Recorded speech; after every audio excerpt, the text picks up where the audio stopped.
Hi there, welcome. I hope that you had a good weekend.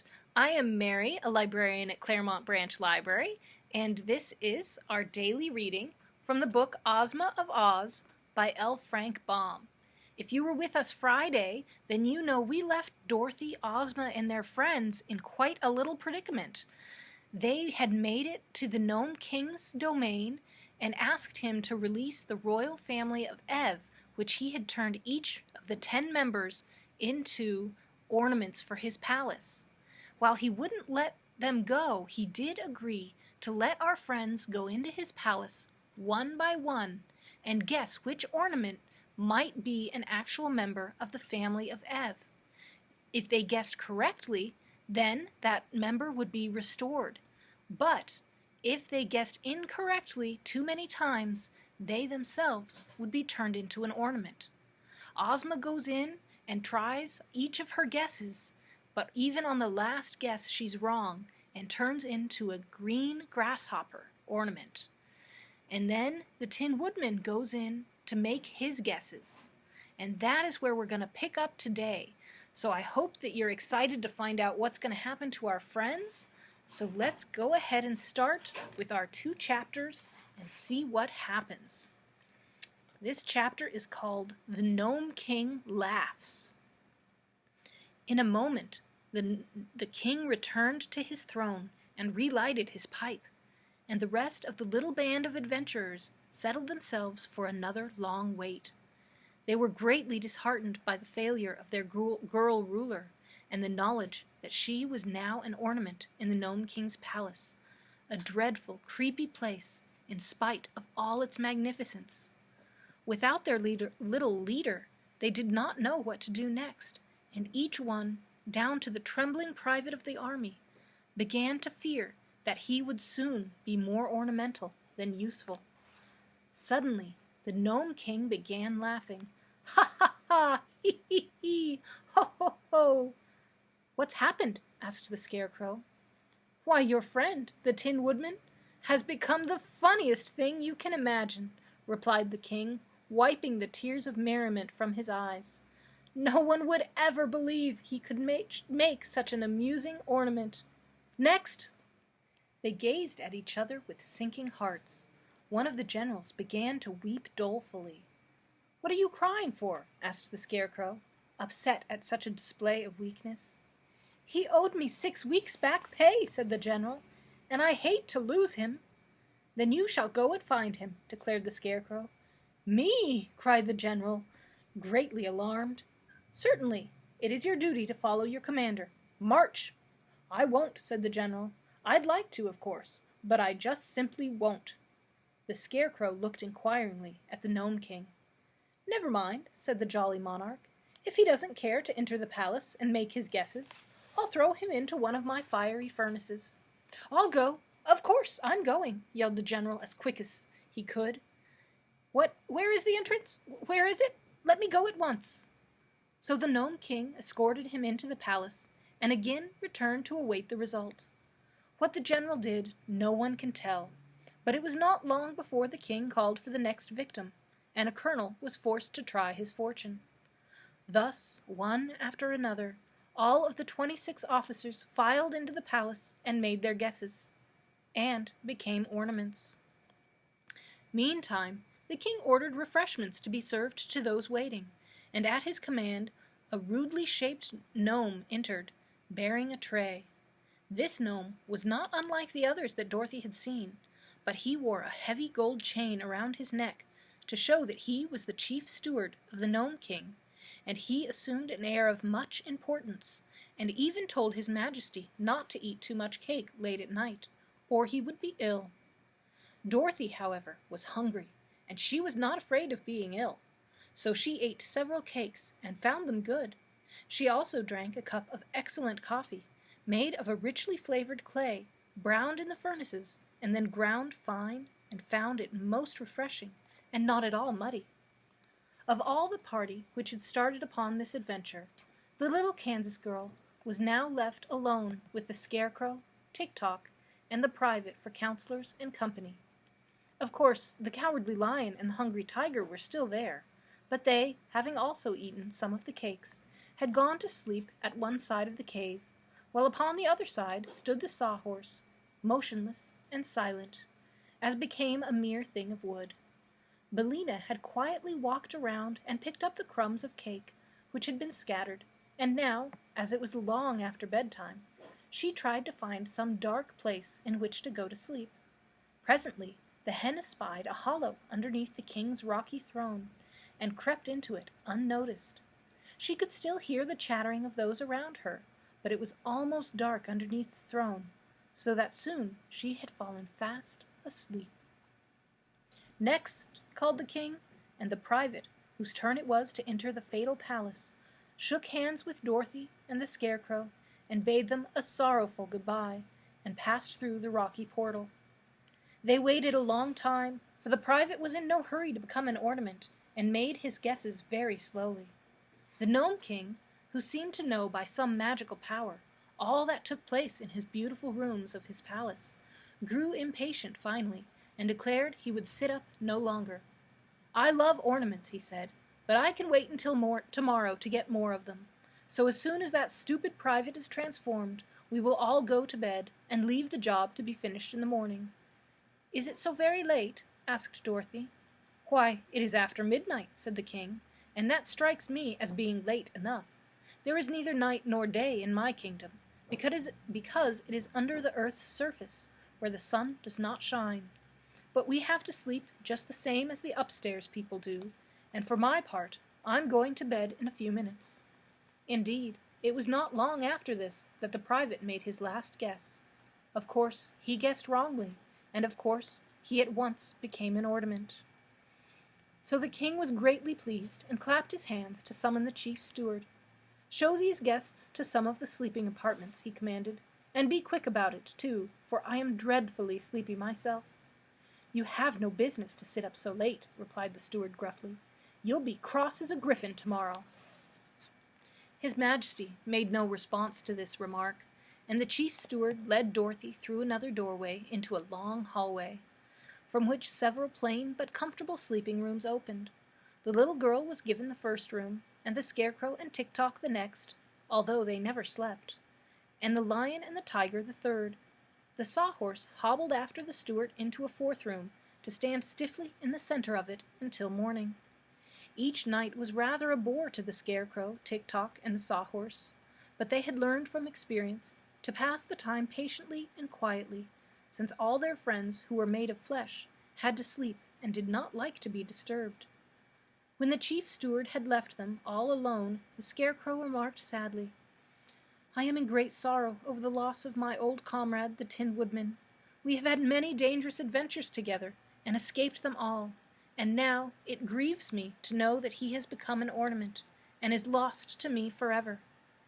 "He was always an ornament to society," said Tik-Tok. "True, but now the Gnome King laughs at him, and calls him the funniest ornament in all the palace. It will hurt my poor friend's pride to be laughed at," continued the Scarecrow sadly. "We will make rather absurd ornaments ourselves tomorrow," observed the machine in his monotonous voice. Just then Dorothy ran into their room in a state of great anxiety, crying, "Where's Billina? Have you seen Billina? Is she here?" "No," answered the Scarecrow. "Then what has become of her?" asked the girl. "Why, I thought she was with you," said the Scarecrow, "yet I do not remember seeing the yellow hen since she picked up the crumbs of cake." "We must have left her in the room where the king's throne is," decided Dorothy, and at once she turned and ran down the hall to the door through which they had entered. But it was fast closed and locked on the other side, and the slab of rock proved to be so thick that no sound could pass through it. So Dorothy was forced to return to her chamber. The Cowardly Lion stuck his head into her room to try to console the girl for the loss of her feathered friend. "The yellow hen is well able to take care of herself," he said, "so don't worry about her, but try to get all the sleep you can. It has been a long and weary day, and you need to rest." "I'll probably get lots of rest tomorrow when I become an ornament," said Dorothy sleepily. But she lay down upon her couch nevertheless, and in spite of all her worries, was soon in the land of sleep. In the next chapter, Dorothy Tries to Be Brave. Meantime, the chief steward had returned to the throne room, where he had said to the king, "You are a fool to waste so much time upon these people." "What?" cried his majesty, in so enraged a voice that it awoke Billina, who was asleep under his throne. "How dare you call me a fool?" "Because I like to speak the truth," said the steward. "Why didn't you enchant them all at once, instead of allowing them to go one by one into the palace and guess which ornaments are the Queen of Ev and her children?" "Why, you stupid rascal, it is more fun this way," returned the king, "and it serves to keep me amused for a long time." "But suppose some of them happen to guess aright," persisted the steward. "Then you would lose your old ornaments, and these new ones too." "There's no chance of their guessing aright," replied the monarch with a laugh. "How could they know that the Queen of Ev and her family are all ornaments of royal purple color?" "But there are no other purple ornaments in the palace," said the steward.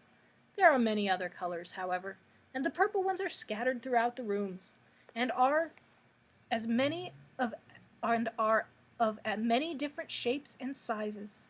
Take my word for it, steward, they will never think of choosing the purple ornaments." Billina, squatting under the throne, had listened carefully to all this talk, and now chuckled softly to herself as she heard the king disclose his secret. "Still, you are acting foolishly by running the chance," continued the steward roughly, "and it is still more foolish of you to transform all those people of Oz into green ornaments." "I did that because they came from the Emerald City," replied the king, "and I had no green ornaments in my collection until now. I think they look quite pretty mixed with the others. Don't you?" The steward gave an angry grunt. "Have your own way, since you are the king," he growled. "But if you come to grief through your carelessness, remember that I told you so. If I wore the magic belt which enables you to work all your transformations, and gives you so much other power, I am sure that I would make a much wiser and better king than you are." "Oh, cease your tiresome chatter," commanded the king, getting angry again. "Because you are my chief steward, you have an idea you can scold me as much as you please. But the very next time you become impudent, I will send you to work in the furnaces, and get another gnome to fill your place. Now follow me to my chamber, for I am ready to go to bed, and see that I am wakened early tomorrow. I want to enjoy the fun of transforming the rest of these people to ornaments." "What color will you make the girl from Kansas?" asked the steward. "Gray, I think," said his majesty. "And the scarecrow and the machine man?" "Oh, they shall be of solid gold, because they are so ugly in real life." Then the voices died away, and Billina knew that the king and his steward had left the room. She fixed up some of her tail feathers that were not straight, and then tucked her head under her wing again, and went to sleep. In the morning, Dorothy and the lion and the tiger were given their breakfast in their rooms, and afterward joined the king in his throne room. The tiger complained bitterly that he was half-starved, and begged to go into the palace and become an ornament, so that he would no longer suffer the pangs of hunger. "Haven't you had your breakfast?" asked the Gnome King. "Oh, I had just a bite," replied the beast. "But what good is a bite to a hungry tiger?" "He ate 17 bowls of porridge, a platter full of fried sausages, 11 loaves of bread, and 21 mince pies," said the steward. "What more do you want?" demanded the king. "A fat baby. I want a fat baby," said the hungry tiger. "A nice, plump, juicy, tender, fat baby. But of course, if I had one, my conscience would not allow me to eat it, so I'll have to be an ornament and forget my hunger." "Impossible!" exclaimed the king. "I'll have no clumsy beasts enter my palace to overturn and break all my pretty knickknacks. When the rest of your friends are transformed, you can return to the upper world and go about your business." "As for that, we have no business when our friends are gone," said the lion, "so we do not care much what becomes of us." Dorothy begged to be allowed to go first into the palace, but Tik-Tok maintained firmly that the slave should face danger before the mistress. The Scarecrow agreed with him in that, so the Gnome King opened the door for the machine man, who tramped into the palace to meet his fate. Then his Majesty returned to his throne and puffed his pipe so contentedly that a small cloud of smoke formed above his head. By and by he said, "I'm sorry there are so few of you left. Very soon now my fun will be over, and then for amusement I shall have nothing to do but admire my ornaments." "It seems to me," said Dorothy, "that you are not so honest as you pretend to be." "How's that?" asked the king. "Why, you made us think it would be easy to guess what ornaments the people of Ev were changed into." "It is easy," declared the monarch, "if one is a good guesser. But it appears that members of your party are all poor guessers." "What is Tik-Tok doing now?" asked the girl uneasily. "Nothing," replied the king with a frown. "He is standing perfectly still in the middle of a room." "Oh, I expect he's run down," said Dorothy. "I forgot to wind him up this morning." "How many guesses has he made?" "All that he is allowed except one," answered the king. "Suppose you go in and wind him up, and then you can stay there and make your own guesses." "All right," said Dorothy. "It is my turn next," declared the Scarecrow. "Why don't you wait? Why don't you want to go away and leave me all alone, do you?" asked the girl. "Besides, if I can go now, I can wind up Tik-Tok so that he can make his last guess." "Very well then," said the Scarecrow with a sigh. "Run along, little Dorothy, and may good luck go with you." So Dorothy, trying to be brave in spite of her fears, passed through the doorway into the gorgeous rooms of the palace.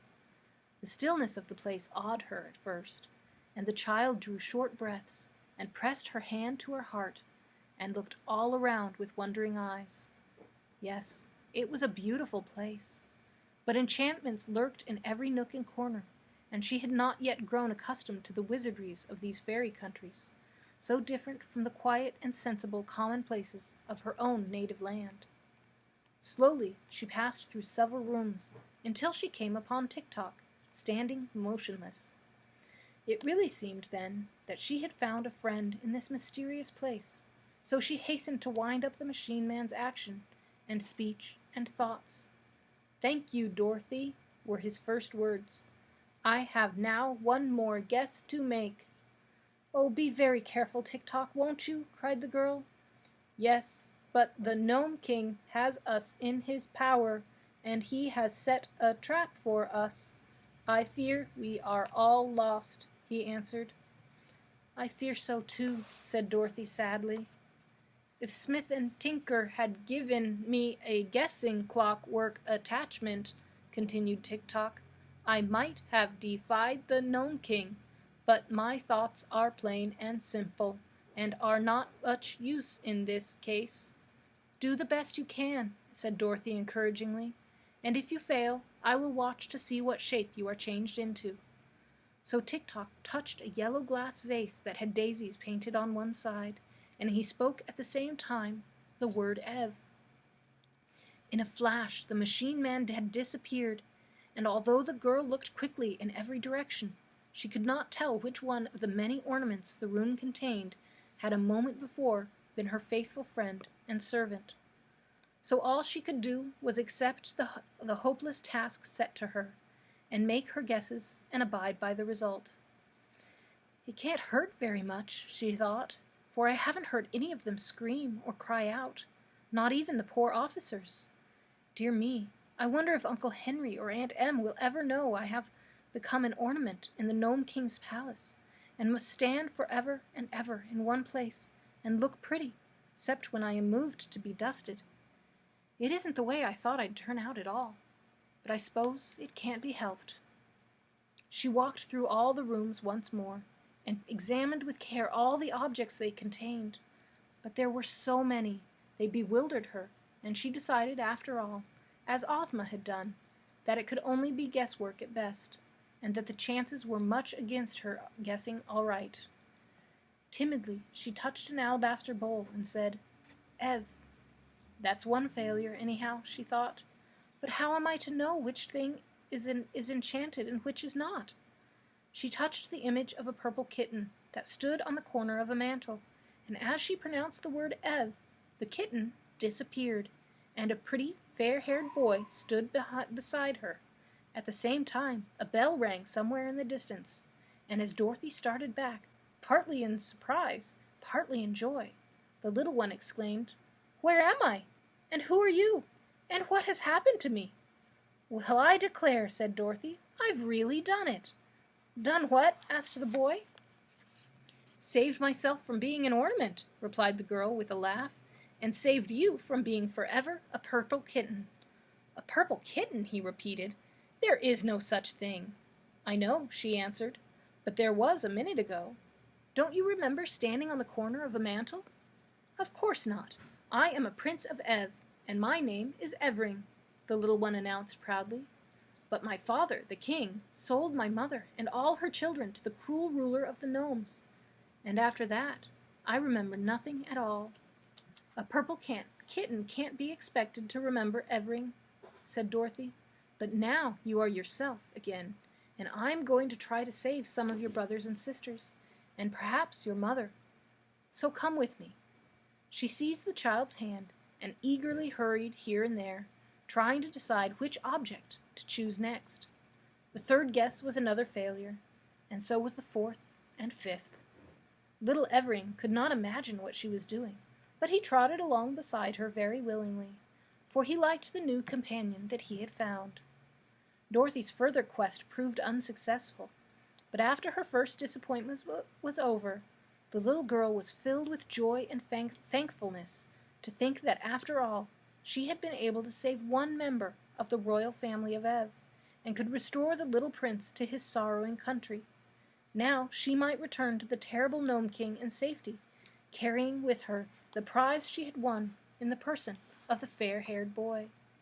So she retraced her steps until she found the entrance to the palace, and as she approached, the massive doors of rock opened of their own accord, allowing both Dorothy and Evering to pass the portals and enter the throne room. And that is our reading for today. We just have 3 more days to go, so I hope you will join with me for those 3 days and see what becomes of the rest of the party and what the Gnome King will say when he sees that Dorothy did choose one ornament correctly. So have a wonderful day, and I hope to see you back here with us tomorrow.